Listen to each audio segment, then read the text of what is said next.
What exactly is a prologue supposed to be doing? My name is Gina. I'm an author, editor, publishing professional. I help you make your writing better. In my opinion, a prologue works best when it is setting up the genre and tone of a novel in a way that the opening scenes cannot, but the opening scene is really the best and most perfect way to open the actual story itself. As you can probably guess by that description, this is going to work best in something like science fiction, fantasy, horror, in which the opening of the story feels very mundane, but the overall tone and genre of the story is very fantastical or very horrifying or very futuristic. The examples that I come back to often are very popular and well known when we are talking about this subject are Jurassic Park, Game of Thrones, Twilight, and Harry Potter.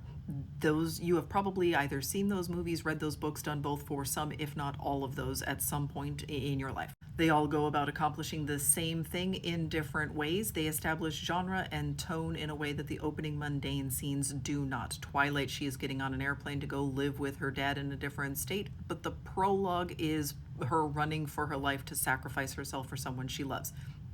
The story must start with her going to live with her dad, but this prologue helps to establish the horror and the dramatic romance of it all. Game of Thrones begins with Ned walking around doing a bunch of administrative stuff in the castle, and it helps to introduce us to this character in a very important way, but it is also extremely mundane and does not speak to the coming horrors and the violence and the fantastical elements within that story, so the ice monsters in the prologue accomplish that instead. Harry Potter cannot really start any place other than a regular boy who is being abused by his family, and so instead we have this prologue that happened 11 years earlier and has a shape-shifting cat and wizards and the put outer, and it is told from a different perspective and it is told in a different voice, and it is a prologue even though it is disguised as chapter 1. And Jurassic Park opens with the velociraptors attacking people. If you are reading the prologue from the book, they are attacking randomly. If you read the prologue from the movie, it attacks just the person delivering the dinosaur in the cage, but it is functionally the same. We have horror, we have something awful and violent and terrifying coming down the pike,